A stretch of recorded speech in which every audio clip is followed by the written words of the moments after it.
Assalamualaikum tuan-tuan dan puan. InsyaAllah malam-malam ini saya akan bacakan nukilan yang berjudul Kami dan Bukit Behong. Terimalah tuan-tuan dan puan, nukilan daripada Yang Amat Berhormat Datuk Seri Muhammad Sanusi bin Mat Nor. Terimalah. Geret tua pak. Pagi tu pak bersiap awal. Parang dengan tali sudah di tangan. Si, Ji, Bakit, jom ikut ku gila bukit. Pak mengejutkan kami sambil menjerongkan bajunya. Bangaklah, matahari nak naik dah tu. Satgi sampai sayuk, nak kelip kau apa? Aku mengeliat sambil menahan liur basi dalam rongga mulut, takut tertumpah ke bantal. Lah, bangaklah, pergi basuh muka. Pakai seluar panjang, goti-goti pun habis dah. Kelip satgi lah kita makan kot kedai mak. Aku bingkas duduk, mengenyeh mata. Kain gebar yang malam tadi berkongsi dengan Ajik dan Nadi dapat ke Ajik semua. Dia tarik kat dia seorang. Weh, Jik, jom, pak ajak pergi cari peteh. Aku kecupkan Ajik. Air liur basi bertakung di bawah lidah. Pak ikat tali nailon berwarna biru bergulung-gulung di pinggang. Baju kemeja yang sudah hilang warna, hanya tinggal 2 butang di tengah sudah membungkus tubuhnya. Parang hulur kayu kopi, Pak selit antara peti rantai dengan semanggang. Kami sudah atas pelantar geret yang Pak tambah 2 batang kayu terjongkit di belakang. Nanti nak letak petai senang. Pak pusing pedal pelengayuh ke belakang. Prak. Rantai bergeser dengan peti yang menutupnya. Sebelah kakinya atas pedal, sebelah kaki menujah tanah. Geret meluncur menuruni gon depan rumah. Geret tua bergalang 2 itu Pak beli daripada Using Gagap dengan harga RM60. Geret itu menabur jasa sehingga tersana di dinding belakang rumah. Pak jual bangkainya di Batu 5. Kayuhan Pak laju mengejar matahari yang semakin mula menyingsing. Ada irama kayuhan yang menemani kesejukan pagi itu. Pak berdiri sambil mengayuh bila sampai di gon di depan rumah Khalid Bedah. Gon itu tinggi dan lanjut, serekornya tajam, kiri kanannya gaung. Beberapa buah kereta pernah terjunam ke semak samud di bawah tebing. Belakang telinga Pak peluh sudah meleleh. Bau keringat Pak sekuat kasih sayangnya kepada anak-anak. Pak menonjol ke jalan kolam, batunya menonjol atas muka jalan menujah melambung geret tua Pak. Punggung di atas pelantar terentak terhempas. Geret yang hanya berirama perlahan di atas jalan raya tadi kini hingar-bingar. Semua sendinya longgar dan bergegar. Pak sandarkan geret di perdu cempedak dalam tanah yang dipugar orang-orang Siam. Hanya pokok lalang dan pokok kapal terbang yang tumbuh bebas di sekeliling.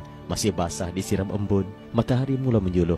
Kabus tebal menyelubungi bukit belantara sayup-sayup berbalam di depan. Warna putihnya terselah disimbah sinar mentari. Mawar dan lutung di bukit mula menyanyi. Perjalanan menyusur denai belukar di tanah rata itu membasahkan seluar baju, meranduk embun di hujung dedaun. Sesekali Pak mendengun sambil asap rokok daunnya menggulung pecah membelah dedaun lalang. Laluan mula menempuh alur carok dari bukit sebelum memasuki kawasan yang Pak namakan Carok A Merah. Pak mendahului kami melangkah alur. 2-3 kali kami melompat berbau pada batang anak-anak kayu sebesar lengan. Air carok jernih tapi nampak seperti keruh dek lumut-lumut dan daun kayu yang perang kuning mendaak di dasarnya. Sesekali anak katak menujah arus, lelabah berkaki panjang merayap laju di permukaan. Kami terus mendaki bongkah-bongkah batu besar berlumut hijau. Nyanyian burung, mawa dan lutung berisi punggang. Bunyi nyaring lolongan mawa, kera dan lutung bersahutan berulang-ulang. Bergema saling memantul, membelah dan mencelah batang pokok dan bungkah batu, menyapa daun, menuruni lembah, mendaki puncak. Mungkin irama inilah seniman Datuk Syahnan Ahmad namakan Bersi Punggang. Seperti menyambut kami datang. Di atas kepala sepasang burung enggang melintas dengan suara nyaring. Kuang, kuang, kuang. Kepalanya berjambul, paruhnya besar berbonggol, kakinya meluncur ke belakang, kepaknya lebar berbulu hitam, seekor di depan, seekor di belakang, laju makin sayup dan hilang. Pak berhenti di perdu pokok petai besar, sebesar 3 atau 4 pemeluknya, mendongak sambil menepuk batangnya. Tua dah, mau tunggu sini, aku nak pergi cari galah, kata Pak. Aku dan Ajik melebuh punggung atas batu besar. Di sebelah kanan tebing curam berbatu bongkah besar, licin bermut hijau. Di bawahnya ada larian air yang laju di celah-celah batu menuruni permukaan curam. Airnya jernih, sejuk menuruti hukum alam. Galah dan sigai. Pak muncul dari celah anak-anak pokok dengan sebatang buluh panjang, siap diperkas rawit cabang kayu di ujungnya.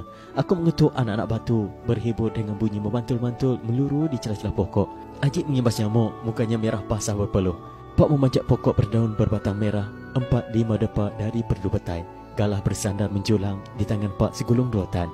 Di pinggangnya gulungan tali yang terbuai terhayun. Pokok batang merah pula condong ke arah pokok petai. Rotan Pak melingkari batang kedua pokok. Semakin ditarik, semakin dekat dan bercantum. Pokok batang merah itu kini menjadi sigai. Sukarnya aku jelaskan bagaimana Pak mampu memaut, mencondong dan mencantum 2 pokok sebesar itu dengan seutas rotan. Tekniknya luar biasa. Dalam keheranan itu, Pak sudah mencapai celah dahan pertama pokok petai tinggi menyayup itu. Batang pokok petai dan pokok-pokok sekeliling di bawahnya menjadikan naungannya redup dan gelap. Hanya beberapa celah antara dedaun, cahaya matahari menikam tanah dan sinaran halus dan condong. Condong cahaya itu menandakan waktu. Pastinya jam masa itu melewati pukul 10 pagi. Maknanya perjalanan menyusuri denai dan mendaki berpaut anak pokok, meranduk akar dan duri rotan membawa kami ke Bukit Behong itu melebihi 2 jam. Perut sudah berbunyi. Perang! Gugusan buah petai yang terlucut daripada rawit di hujung kalah Pak terhempas ke daun dan mencuntai di dahan anak kayu. Mohon aku tik ipuh ada jatuh tu nah. Saya aku tunggu ikat. Suara Pak sayup-sayup memberi arahan. Tubuhnya hilang di balik rimbunan daun dan dahan. Kesayupan suara yang sering mengejutkan isi perut itu menandakan betapa tinggi kedudukan di atas. Sedang memulas, segugus lepas segugus, dihimpun di celah dahan tempat dia berdiri. Aji ambil sebunga, aku sebunga, bersila sambil tangan menggopek papan petai. Lepas satu mata lagi di mama menggalas perut. Mulut pahit bukan kepalang. Air di alur yang sejuk terasa manis, menggantikan air teh atau kopi. Hingga gigi, lidah dan pipi tak sanggup lagi menampung pahit dan kelan. Baru kami sudah bersarapan pagi. Ha, buka tali. Seberkas petai Pak hulurkan dari atas, menyusur batang petai mencicah tanah di celah banir di perdunya. Buka, aku nak holor lagi ni. Ajik berlari, membuka tali dan melepas. Tali merayap naik semula, seberkas lepas seberkas. Akhirnya seluruh tali dilepas. Tandanya Pak akan turun, buah sudah terhimpun. Bintik hijau dihanyut keringat. Aku berdiri di belakang Pak mencangkung belirit memberkas gugusan buah petai dengan akar. Daun petai berbintik-bintik hijau melekat di belakang dan lehernya disimbah peluh. Bajunya yang terlondeh ke belakang berbau tengik dari bakaran keringat hari ini dan beberapa hari sebelumnya. Rambut dan tubuh kecil Pak basah seperti sedang mandi. Ajik berlari mengutip sisa yang jatuh dan patah. Pak membungkus dengan kain batik di pinggangnya. Dekat 1000 keping ada arah ni. Kita susuk sini dulu. Depan tu ada sepokok lagi, kata Pak. Kakinya terus melangkah, meredah mendaki bukit lagi. Matahari sudah terpacak di atas ubun-ubun. Pak menebang buluh beting, rantinya dicantas meninggalkan tunggul-tunggul menjadi anak tangga. Ditambat ke perdu petai dengan rotan, galah di tangan, tali di pinggang. Pak memanjat lagi. Kami di bawah menjamu-jamu. Sesekali mata terlelap keletihan. Bunyi mawa, kera dan lutung sudah tidak kedengaran. Hanya kibasan sayap unggas dan kicauan burung menjadi teman. Jaga, aku nak tahu galah ni. Gedebuk. Buluh itu terpacak di tanah, tergedik-gedik menjulang di celah dahan-dahan pokok. Pak turun mengikat hasil yang dipulas, disangkut di hujung kayu pengandar sepanjang sedepa. Memulakan langkah pulang. Singgah di perdu pokok pertama tadi, kayu pengandar menjadi 2. Lebih 1000 keping di depan dan di belakang kayu pengandar, di bahu kiri dan kanan. Menenggelamkan separuh tubuh Pak. Aku terong-hayang-hayang di belakang dengan 50 keping. Ajik 1 keping kerana badannya lebih besar. Lekuk bahu di benam kayu, lekuk tanah di benam langkah. Masih terbayang terdapat nampak kayu pengandar 2 batang itu tenggelam merenyah otot di bahu Pak. Kakinya terbenam dalam taburan daun-daun hitam basah yang menutupi tanah. Setiap jangkahnya berat menampung beban, menuruni tebing, meninggalkan lubang di tanah. Lubang-lubang itu kami teruti mengelak tersembam. Sesekali pungut terhempas ke tanah, terlambat bangun. Pak hilang di bedik perdu, pokok jauh di depan. Gugusan petai sudah menutup tayar dan galang geret tua Pak. Kayu 2 batang di hujung pelantar menampung limpahan kepingan papan petai. Melayah ke belakang. Kami mendapat di belakang kehausan. Pak menyerok geret. Sesekali terhoyong ke kiri, ke kanan. Husin Tok Ratna tersenyum menanti di bangsar depan rumah Mak Jap Pak Lungat. Pak Sumit menjerit curup cap ikan sambil bersandar di tiang bulat. Beberapa gugus petai yang dalam ikatan kecil nampak layu tergantung di depan bangsar. Mungkin buah kelmarin. Petai papan ke padi no? Husin Tok Ratna menyapa sambil membelek melurut keping petai yang masih digeret. Pak menghela nafas keletihan. Petai papan bersengo, butir mata besar molek. Papan panjang-panjang, buah Bukit Behong. Pak menggoda harga terbaik daripada Husin Tok Ratna. Tolak kat aku lah sikit bersengo. Banyak tu mu tak dah habis jual. Pak Sumit mencelah. Buah petai bertukar tangan. Aku dipelantar geret antara Ajik dan Pak. Menuruni gon kubur. Makin laju geret meluncur. Makin sejuk angin menyapa muka. Lega. Pak beli beras, ikan masin dan roti 4 segi, iaitu biskut, di kedai mat. Air lemonet, sarsi membasah tekak. Ajik menegur air oren. Tercungap-cungap. Benghela bunyi puas. Sampai di rumah sepi. Mak mungkin ke rumah Tok Wamah atau Mak Long Jah. atau rumah Kak Ayah Mahmud menjerit adik-adik. Kami merepah ke dapur, lauk tamban masin bakar, cabai tumbuk, sisa kuah sayur ikan darat menanti di bawah saji anyaman bilah-bilah buluh. Nasi masih dalam periuk hitam bertelinga di dapur.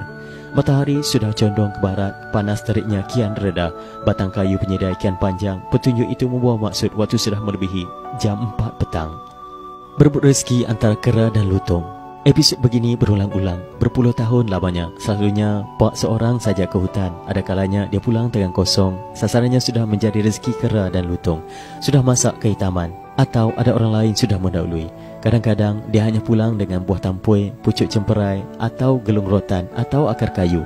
Demikian kehidupan yang dijalani Sarat dengan kegigihan, merenyak tubuhnya yang kecil tapi sasar. Pak adalah hero kami sepanjang zaman. Pada satu malam lepas aku berceramah, Pak Long Cek, kawan lama Pak yang setia, usianya 6 tahun lebih tua daripada Pak, yang asyik tersenyum puas, mengangguk dan ketawa sejak awal ceramah, berbicara tentang kisah lama mereka berdua. Pak Mu belum mohon semua anak-anak dia berebut rezeki dengan kera dengan lutung di hutan. Aku kenal sungguh-sungguh mohon adik-beradik, sebab aku tahu sangat-sangat lorong-lorong denai yang Pak Mu lalu untuk bela mohon sampai besar. Berpuluh tahun aku duk tengok sendiri setara mana kuatnya Pak Mu berdepan dengan susah payah untuk anak-anak dia. Syarahan Mu tadi hebat sebab Pak Mu orang hebat. Rezeki mohon berkat. Masa duk ambil upah mukul padi kat belah padang dulu, aku paling kuat bolehlah 12 hingga 15 guni sehari. Pak Mu koman-koman dapat 20 guni sehari. Seumur hidup aku atas bumi ni tak ada orang boleh tank Pak Mu. Sungguh ni. Pak Long Cek memberi testimoninya tentang Pak Haji Maknor bin Tai. Itulah dia tuan-tuan dan puan, seperti tadi nukilan daripada Ya Amat Berhormat Datuk Seri Muhammad Sanusi bin Maknor yang berjudul Kami dan Bukit Behong. Terima kasih.